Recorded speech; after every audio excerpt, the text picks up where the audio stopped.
Hello, my name is Irene Mayese. I'm giving my presentation on California representation for Constitutional Law 2. First, we're going to look at our U.S. Senators for California. And right here we have our senior senator, which is Dianne Feinstein. She took office in 1992. Prior to that, she was the mayor of San Francisco from 1978 to 1988. And she also served on the board of San Francisco, the Board of Supervisors for San Francisco, and she was the first female president of the board for San Francisco in 1978. And she is a Democrat. Next, we have Kamala Harris. She is the junior U.S. Senator for California. She is also a Democrat, and she took office in 2018. She served as the 27th District Attorney of San Francisco from 2004 until 2011, and then she also served as the 32nd Attorney General of California from 2011 to 2017.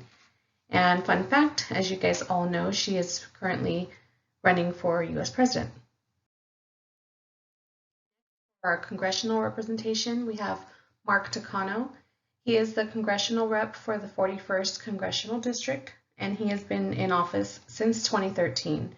He is also a Democrat, and he served on the Riverside Community College Board of Trustees since 1990. He also, prior to his political career, he taught British literature in public schools for 23 years. And this is the district that Mark Takano represents. It is the 41st Congressional District, and it was established in 1973. It is the western part of Riverside County, and it includes cities of Moreno Valley, Perris, and Riverside. And the district, as I mentioned, it was created in 1973. Prior to Mark Takano taking the seat in 2012, the district had been represented by Republicans since 1974. When the district was created in 73, Lionel Van Deerling was the representative, and he was a Democrat. Next, we'll look at the state Senate representation, and here we have Richard D. Roth. He is also a Democrat. He was elected in 2012, and he was, prior to being elected, and prior to joining his political career, he was a major general in the United States Air Force. He earned his law degree from Emory University, and he served 32 years in the military, and he earned many awards, which some of them include the Distinguished Service Medal, the Legion of Merit Medal, the Meritorious Service Medal, and the Air Force Commendation Medal. And the district that he represents is the 31st Senate District, and this was established in 2012.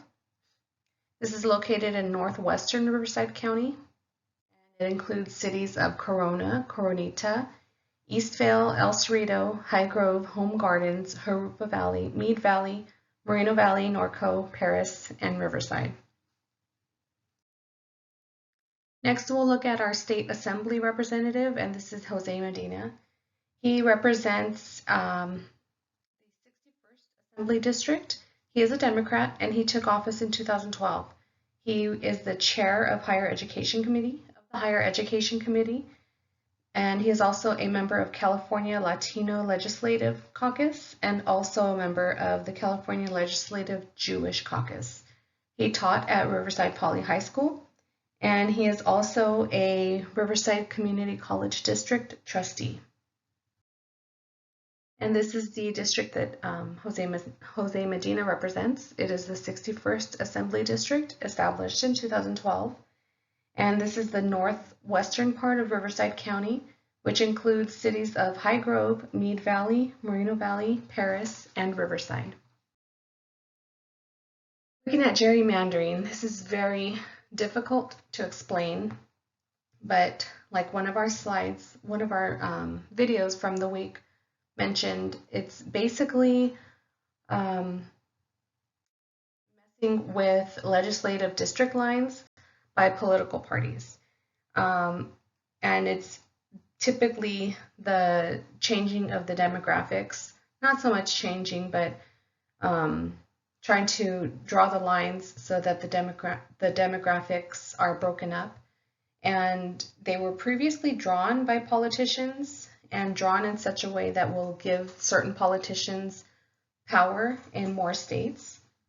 And since then, for California, the power has been given to ordinary citizens to draw these lines.